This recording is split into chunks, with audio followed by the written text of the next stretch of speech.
Maître Joseph Diogbenou, le président du parti UPR, était au domicile de Maître Adrien Ngbeji, ancien président de l'Assemblée nationale. Qu'est-ce qu'il est allé chercher? Il est vrai que rien de concret n'a filtré de cette entrevue, mais tout de même, on sait que cette visite intervient à la veille des prises de position du leader des Tchoko, Maître Adrien Ngbeji.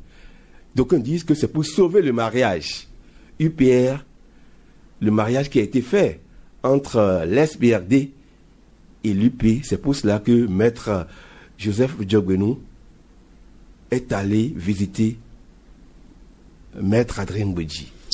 Qu'en dites-vous? Oui, je crois que on ne peut que spéculer par rapport à cette visite. D'abord, je vois le président d'un parti qui rend visite à un militant de son parti. De surcroît, un patriarche, donc un sage. Donc, apprécie la démarche. C'est une démarche, Joseph Diogbenou. C'est une démarche normale. Et nous sommes à la veille des élections. Et tout ce qui va consolider les liens est la bienvenue. Je pense que c'est une stratégie politique que ce leader politique a adoptée malgré les clivages visibles. Qu'il vous souvienne que ce même patriarche Adrien Ngbeji avait reçu ou reçoit la visite des caciques de l'opposition. Récemment, on a aperçu Yahi Boni, le chef de file de l'opposition, à son domicile, et au domicile de Maître Adrien Ngbeji. Et puis, vice-versa, Ngbeji aussi lui aurait rendu visite. Nous avons aperçu en début d'année 2025, donc le président de la République rendre visite à ce même patriarche. Donc, je crois qu'il y a quelque chose qui est en train d'être mis ensemble. Et s'il y a divergence, ce n'est pas sur la place publique qu'ils vont nettoyer, aplanir ces divergences. Je crois que c'est une démarche d'un leader qui ne veut pas qu'il y ait émiettement. Qu'on le veuille ou pas, la position actuelle de Maître Ngbeji, même si son ancien parti n'existe plus, une posture contre son camp pourrait forcément nuire à ce camp, fragiliser son camp. Donc il ne serait pas bien qu'on le laisse dans ses prises de position. Voilà. Il faut que le leader, le président aille vers lui pour l'écouter et le rassurer. Donc je crois que c'est une démarche pédagogique. Donc vous voulez dire que Maître Joseph Diogbenou ne veut pas que la maison brûle, c'est ça? Bon, la maison brûle peut-être déjà. Et c'est une démarche pour apaiser les uns et les autres, selon moi, pour rassurer les uns et les autres. Écoutez, vous savez, dans une crise, qu'est-ce qu'il faut faire? Il faut d'abord écouter l'autre. Alors, qu'est-ce que tu dis? Bon, qu'est-ce que tu proposes? Qu'est-ce que tu veux réellement? Restons ensemble malgré tout. Et puis, trouvons un terrain d'entente. Et lorsqu'on dit, lorsqu'on parle d'un consensus, ce n'est pas que vous obtenez tout ce que vous voulez, mais il y a un minimum. Taisons nos divergences. Il y a un minimum. Voilà. Donc, il y a un minimum. Sur nos désaccords. Voilà. Parce qu'il y a un objectif devant. Voilà. Et c'est juste, c'est une leçon politique. C'est une leçon politique. Que Maître Joseph Diogbenou a donné. Oui. Et si les autres aussi peuvent s'inspirer de cela et entamer cette humilité. Voilà. Et entamer des démarches pour taire les divergences en leur sein, ce serait très bien. Et c'est là que je trouve que Alain Adiou pouvait jouer aujourd'hui de sa position un rôle de médiateur entre par exemple FCBE et LD. Est-ce que nous avons intérêt à ce que les partis, les Béninois soient divisés, Moïse Guédénon? Non, mais il faut d'abord sous. Mais écoutez, la démarche de maître, je veux dire Joseph Diogbenou à l'endroit du patriarche. Vous savez, nous sommes à quelques mois des élections générales ou d'une année électorale qui est l'année 2026. Aujourd'hui, chaque parti travaille à fédérer beaucoup d'énergie ou beaucoup de militants autour de lui. Et en politique, il n'y a pas... Et ça, c'est au niveau de la mouvance, il faut le dire. C'est la mouvance qui s'organise.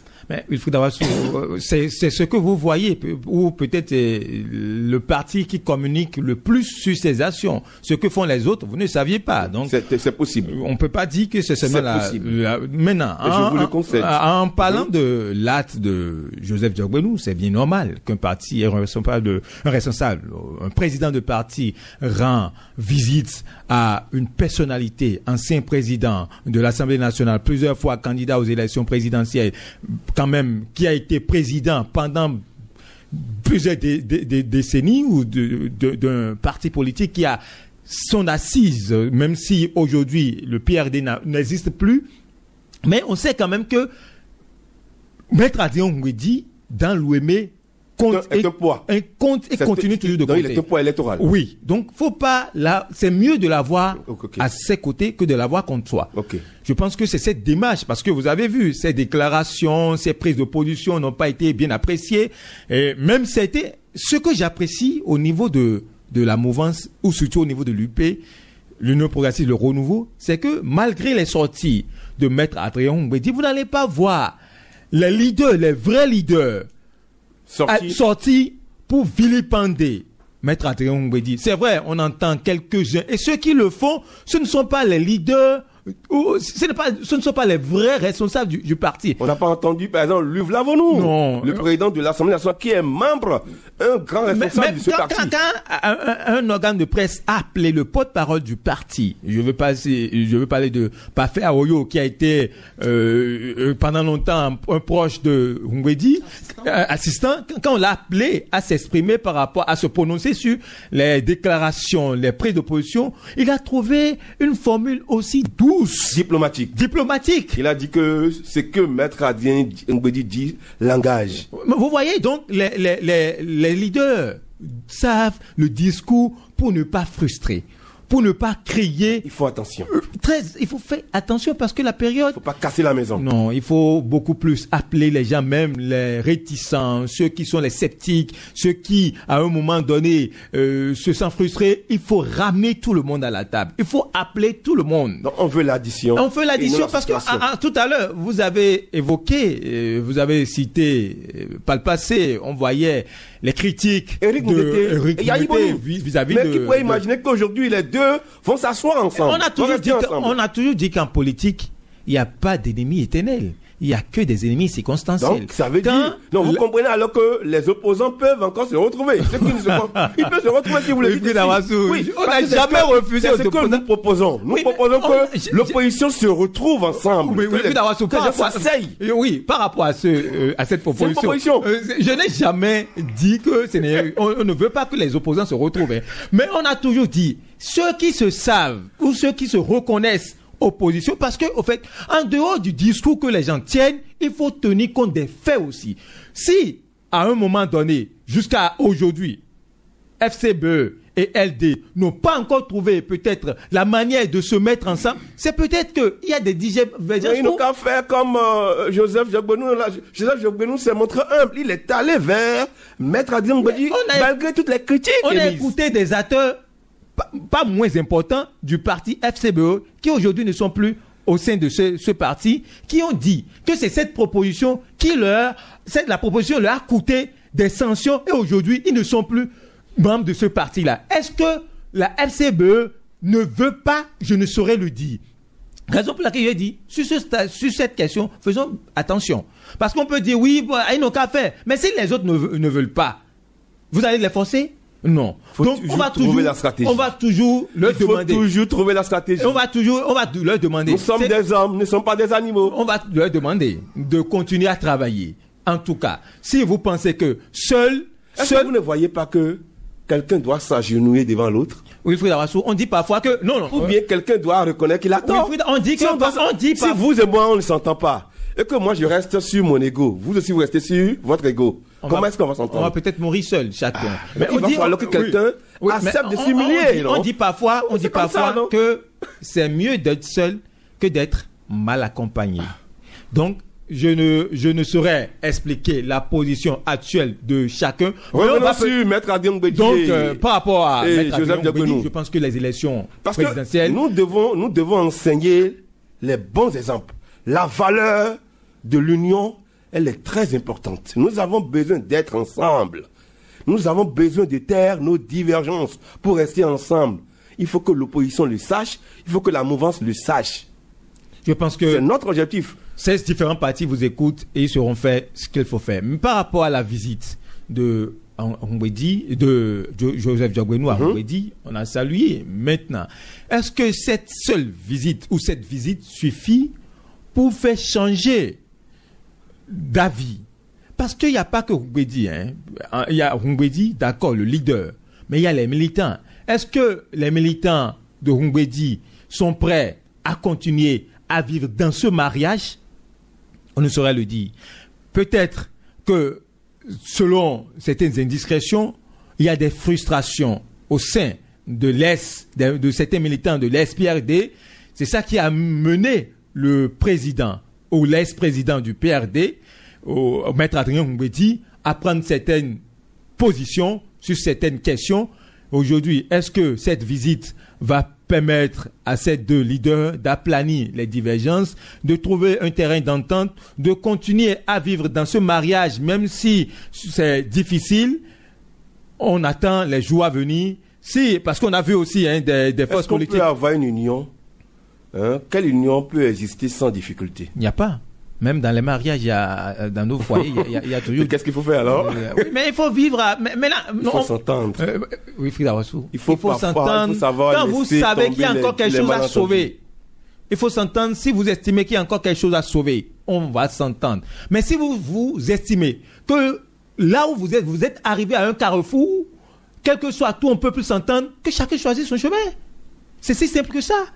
On va, parce que les jours, cette seule visite-là, ou cette dernière visite, ne peut pas nous permettre à dire. On ne peut pas évaluer ça. Non, on ne peut pas évaluer. On va attendre les actes, les actions dans les prochains jours. Si le discours du patriarche a changé ou a baissé, ou les critiques ont disparu, on va voir si les jours à venir, d'autres développements de l'actualité ne vont pas encore nous amener à opiner. Parce que bien avant cette visite, on a vu des démarches au niveau de l'opposition et des députés de l'opposition sont allés rendre visite également. Est-ce que ça ne va pas arranger l'opposition que Maître Adrien Ngwedi et sa troupe quittent la BAC? Mais vous savez, ça arrange. Parce que quoi? Émietter, voir l'autre s'anéantir, c'est un bon... C'est pourquoi Jacques parlait il dit chacun est dans ses intérêts. Oui, mais c'est normal. Finalement, chacun défend ses intérêts. Oui, raison pour laquelle, tout à l'heure, vous me rejoignez un peu, même si vous ne voulez pas reconnaître. Chacun est dans ceux qui... Non, moi je ne prends pas position. Tout ce que je demande, moi je demande que les gens se mettent ensemble. Ou raison pour laquelle, dit tout à l'heure.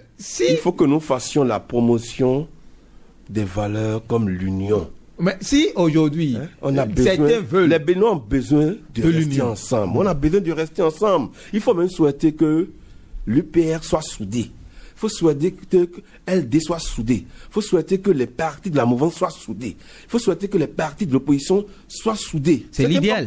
C'est l'idéal, c'est ce qui est souhaité. Il faut souhaiter ça. On a besoin de l'union dans le pays. On a besoin de s'entendre.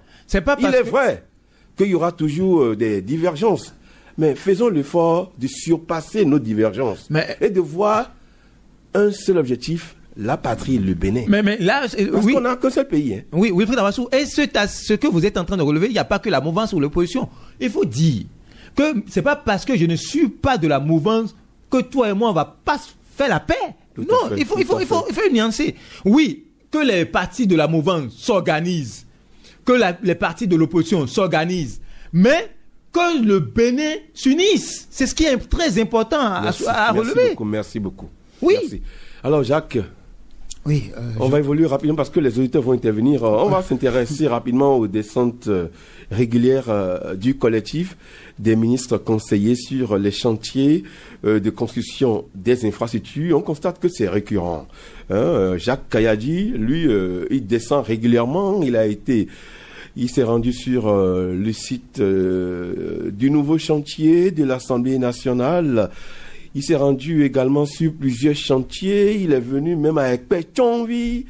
Et avec le collectif des ministres conseillers, on a vu la visite qui a été effectuée sur le site du marché de Gros d'Akasato. Alors, du coup, on se demande, mais pourquoi ces visites, ces nombreuses visites, à quelques mois du départ du chef de l'État, Patrice Athanase Guillaume Talon, est-ce que ça ne cache pas quelque chose?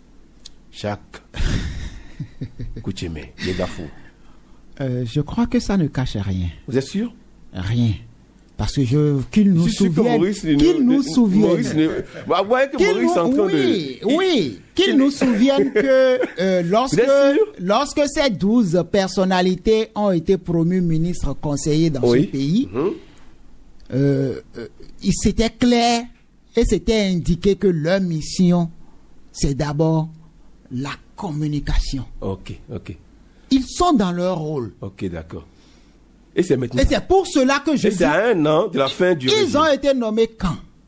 Et chacun joue son rôle dans son secteur. On va au contact des populations. Mais c'est ça. C'est ce que je vous ai dit dans le décryptage de leur nomination à l'époque. Disons la vérité au peuple. Je dis dans le décryptage de leur nomination à l'époque, je me rappelle que je disais que ils sont là pour faire la communication, pour faire la propagande des actions. Le régime Talon a toujours dit qu'il ne veut pas être populaire. Il ne veut pas faire du populisme. Est-ce que c'est pas du populisme? C'est à quoi on assiste aujourd'hui? Wilfried Akwaso. Oui. Vous faites attaquer, vous Wilfried Akwaso, par mois, tous les jours. Certes, vous avez voulu ne pas faire de la propagande, ne pas faire du populisme. On ne descend pas chaque fois sur le chantier. Voilà. On a même reproché ça à l'autre régime. Voilà. Mais qu'est-ce qu'on fait aujourd'hui? Mais il se fait que, oui. Et puisque vous en parlez, il se fait que, oui. Tout le temps, vous faites attaquer sur vos actions. Je prends le cas du chantier du Parlement, du nouveau siège du Parlement, ou encore l'autoroute Sémé-Porte-Novo. Nous avons tous suivi ici les déclarations de l'opposition sur ce type de chantier. D'accord? Et vous pensez que celui qui agit, celui qui a l'action, qu'il ne réagisse pas par rapport aux critiques? Encore qu'il est en train de tendre vers la fin de son mandat. Vous voulez que lui ne parle pas de ce qu'il a fait? On est dans la droiture, on ne laisse pas perturber. Oui, vous voulez que lui ne parle pas de ce qu'il a fait et laisser les autres noircir tout ce qu'il fait là, sans réagir. Nous sommes en politique. Hein? Ah oui. Et c'est l'ordre normal des choses. Et c'est maintenant que ils ont choisi le timing. Maurice Guédenon. Oui, moi je dirais que c'est arrivé un peu tard. Parce que vous savez, les citoyens ont tout le temps crié. Parce que il y a beaucoup de chantiers qui ont été lancés. Oui, nous ne voulons pas faire des centres tous azimuts, mais des citoyens, pendant des mois, ont alerté sur des situations qui concernent certains chantiers. Comme? Mais prenez Thionville. Mais le pont de Thionville, là, la descente dernière du ministre conseiller Jacques Ayadi, il a refusé de monter sur le pont. J'ai suivi, j'ai vu des audios. Il dit ça, moi, ne me rassure pas. Je ne peux pas prendre... Il a voté un peu. Il a hésité. Il a hésité. Il dit, n'allons pas loin. Ouais, j'ai écouté. Mais ça veut dire que lui-même, il voit le risque que quotidiennement, ceux qui vivent dans ces milieux-là, à côté de Cotonou. À Cotonou, non loin de Cotonou, traversent tous les jours, Wilfried Akwaso. Avec des motos, des élèves sac au dos, des bonnes dames bassines sur la tête. Vous voyez? Mais depuis que l'entreprise a pris le chantier, a été sélectionné pour exécuter, si les ministres descendaient sur le terrain, faisaient le contrôle, c'est vrai, on va me dire qu'il y a une mission de contrôle qui suivait les chantiers. Si ces missions de contrôle rendaient fidèlement compte, ou ces ministres... Donc, il y avait des descentes régulières. Comme ça, on avait constaté que depuis... Je pense que ce n'est pas la seule émission. Il y a plusieurs fois, on a alerté que même il y a eu des enfants qui sont tombés. Il y a des chantiers ouverts dans la commune de Saint-Marc-Côte où un enfant est tombé avec des feux à Thionville. À Thionville, vous voyez. Donc, il y a eu ces genres de situations-là où les entreprises lambinaient sur les travaux. Les citoyens dénonçaient. Mais il n'y a pas eu... L'entreprise est en train de faire 4 ans. Hein, alors que c'était prévu pour durer à peine 1 an et demi ou... vous voyez, 18 mois. Vous voyez des situations comme ça? Maintenant, c'est à l'approche des élections, parce qu'on a senti que nos actions sont attaquées, nos actions ne sont pas bien comprises. Donc, il faut désigner des gens. C'est bien, il faut aller sur le terrain, constater ce qui se fait, comment ça avance et tout, mais on aurait pu anticiper. on va peut-être me dire, oui, le gouvernement est en train de terminer. Ceux qui sont là finissent dans apparemment un an. Donc, moins d'un an parce que c'est le 23. Donc, il ne veut pas laisser peut-être des éléphants blancs ou des chantiers qui ne seront pas terminés ou bien qui, oui, raison pour laquelle aujourd'hui ils déploient des ministres sur le terrain. Mais, oui, sachez, vous voyez quand ces ministres vont sur le terrain, c'est pas anodin. Vous voyez tout ce qu'on déploie, toute la communication qui est faite autour de ces descentes-là. Comment, avec un langage direct, le ministre compatit à la souffrance des citoyens, comment il trouve que l'entreprise a l'embine sur le chantier. Il faut dire, oui, on fait tout ça pour gagner la sympathie des électeurs, des citoyens. Ne nous voilons pas la face. Nous sommes en politique. Et ceux qui descendent sont des ministres conseillers qui sont politiques. Parce que tous les ministres conseillers sont membres d'un parti politique, certains sont même responsables de partis politiques. Donc, ils ne vont pas sur le terrain parce que pour le bon vouloir, ils vont pour un peu de coup de com', un peu pour se rapprocher davantage. Est-ce que quelque chose va changer? Mais Wilfried Larsou, c'est après visite qui compte. Ce n'est pas la visite seulement qui compte, c'est l'après-visite. Quand il est venu là, les consignes données là, comment il a mis des mécanismes pour suivre ce qui a été dit? À Thionville. Pas seulement à Thionville, et dans d'autres communes. Moi, je vis à Calavi. Il y a des chantiers qui sont à Calavi. Il y a de la peine. Parfois, nous avons de la peine parce que les déviations, ceux qui gagnent les marchés, les déviations, lui-même a reconnu que ça, c'est pas une déviation. Quand il a fallu ça descendre pour que l'entreprise qui travaille à Thionville, oui, pour que ceux qui travaillent à Thionville essaient d'arranger la déviation. Vous allez apprécier. Oui. L'après-visite. C'est surtout ça qui compte. Mais on descend, d'accord. On a descendu, on a donné des consignes, mais après, qu'est-ce qui est fait pour Merci à vous. Alors, Jacques, vous voulez dire quelque chose avant que nous lance le débat avec les auditeurs? Oui. Parce qu'ils veulent intervenir. Hein? Oui. Vous avez écouté Maurice? Oui, c'est normal. Il dit que c'est de la com', hein? Mais c'est ce que j'ai dit. J'ai dit, vous ne pouvez pas vous laisser. Ce n'est pas du tout innocent. Et la nomination, ces 12 personnalités. Est-ce qu'on peut dire déjà que les promesses électorales n'engagent que ceux qui y croient? Est-ce qu'on peut déjà commencer par garder cette phrase en tête? De toutes les façons, nous sommes en politique. Ah, d'accord. Et comme je le dis, aucun acte, aucune action politique n'est neutre. Autant ces descentes, par exemple, du ministre conseiller Jacques Ayadi sur le terrain visent à accélérer les travaux pour... Quand je prends Thionville, une localité, excusez-moi, rurale, même si c'est très proche de Cotonou, où la production, puisque je sais que dans la zone, il y a des gens qui font l'élevage de poissons et tout. Donc, pour nous permettre, nous autres qui sommes en ville, de manger, il y a quand même de la production. Et pour faciliter tout ça là, donc, comme l'a dit Maurice, au-delà au-delà du fait... Sous la rupture, ça ne vous étonne pas? Un ouvrage qui doit s'achever, qui a un délai d'exécution de 1 an et demi. Oui, et c'est en train de faire 4 ans. C'est pas un scandale. Oui, mais sous nous, la rupture, nous en avons Est-ce que c'est pas un scandale? Et ça, c'est à Thionville, ça. Oui, Wilfried, nous en avons parlé et je me rappelle que vous aviez... Sous Patrice Talon. Je me rappelle que vous aviez rappelé ici qu'au départ, c'était une initiative de la commune. Après, le gouvernement, après une émission ici, le gouvernement a décidé de prendre sous son joug ce projet. Donc, c'est le PAVIC. Voilà. Le PAVIC. Voilà. Donc, c'est un peu complexe ce qu'il y a autour de ce projet. Mais de toutes les façons... Est-ce que ça ne fait pas réfléchir? De 1 an et demi, on est en train d'aller à 4 ans. Oui. 4 ans. On a souvent décrypté cela. Et qu'est-ce qu'il faut faire maintenant? Depuis que le ministère du cadre de vie a repris sous son joug ce chantier, quel est le comportement de l'évolution de ce chantier? Est-ce que le statu quo... 2 entreprises ont été déjà changées. Voilà. Ils ont envoyé il y a 2 entreprises sur terrain. Voilà. Ça, il faut le reconnaître. Cela veut dire que le gouvernement n'est pas resté les bras croisés. Les bras croisés et qu'il y a une évolution quand même saluée par les riverains. Et de quoi parlons-nous? C'est pour faciliter la circulation. Merci Jacques, merci. Vous avez entendu, hein? Il y a d'autres priorités dans le pays. Maurice Guédénon. Mais pourquoi les députés ne s'intéressent pas aux journalistes? Aux conditions de vie des organes de presse?